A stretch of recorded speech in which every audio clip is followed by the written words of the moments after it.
Welcome back to The Careful Diver. My name is Judy Carminati. Today I'm going to share with you 4 tricky skills from the open water course and some little advice on how to do them better or how to be aware of what is going to trip you up before you head into the open water course. If you already completed the open water course, congratulations, you're done. If you're struggling, this might help. Okay, so the first skill is obviously the mask fill skill. Okay, so there are a series of tasks in open water where you're going to be asked to put water in your mask and then you're going to have to empty out your mask. It's called clearing your mask. And this is what happens sometimes. And so I see it quite often actually. And so I thought, you know what if I just made a video and told people don't do this? Okay, so people have their mask on, and now my voice is going to go funny, but that's okay. Okay, so you have your mask on and people are told to put water in your mask. That's fine. So I open the top. And then this is the standard procedure. You're told to put your fingers here, press down, blow with your nose, looking down, and then blow all the way up and have air coming out of your nose. Inevitably, students will do this. They're trying to empty, right? So first they fill. Great, good job. And then they try to empty doing this. Okay. Other thing they do is they try to empty doing this. That's not going to work. Why is it not going to work? It is not going to work because you are letting water back into the mask as you are blowing bubbles out into the vastness of the pool or the ocean or the river or the lake, wherever you are. You have to keep the mask on your face. You cannot lift it. And obviously it's because people think, oh, I'm trying to get rid of water, so they just lift it so the water falls out. But it's not going to fall out. It's just going to come back in. So keep your mask on your face and blow through your nose, and I promise you that you will clear it. Second one, I say this. I tell them they're not going to listen to me, and then they still don't listen to me. And so I think, you know what? I cannot be the only instructor who's having this issue, and I'm sure students would like to know this too. So now you've heard it before you even get in the water. When you put your gear back on, you are going to have an exercise where you have to take off your gear and put it back on underwater. So at the surface in your open water portion if you're doing PADI, and underwater in the confined portion if you're doing PADI again. Okay. So what a lot of people will do is that they try to put it back on like a coat while they're upright.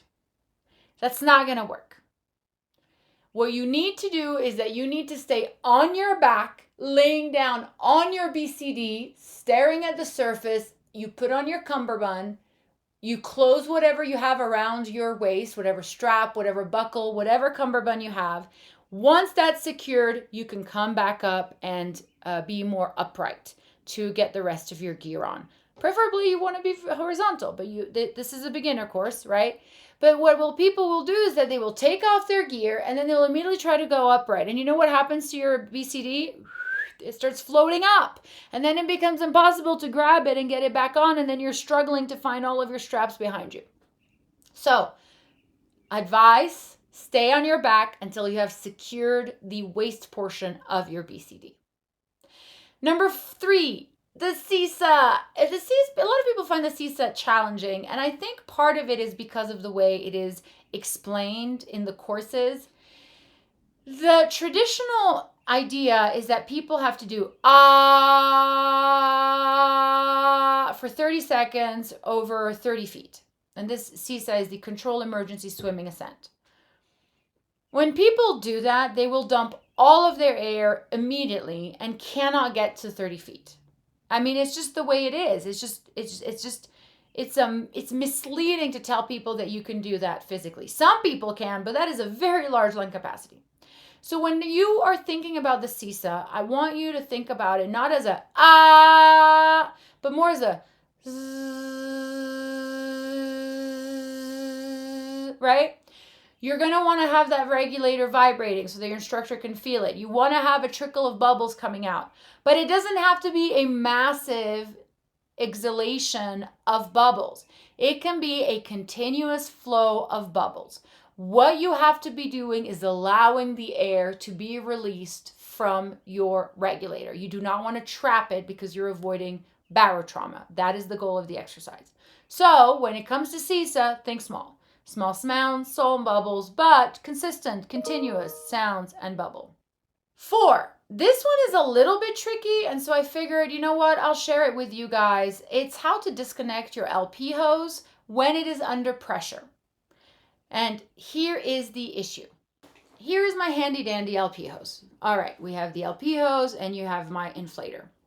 Now, what will happen is that people, when this is under pressure, right, when the tank is open, they will start yanking and trying to just pull this little piece and just yank the hose out. You can't do that. It's not going to work. So what do you need to do? You need to relieve the pressure on the LP hose. So how do you do that? You grab the rest of your hand and you push the hose in, right? That's how you relieve pressure. So you push the hose in, then you pull down on the slider with your 2 fingers right here. This should be easy though, right? Because you are maintaining pressure here against your inflator. Then you pull on this slider piece and then you pull out. That is how you disconnect an LP hose while it is under pressure. Those are the skills I wanted to share with you, tips and tricks. Thank you for watching. My name is Giugi Carminati. I am the Careful Diver. If this video is helpful, please like and subscribe. And as always, dive safe.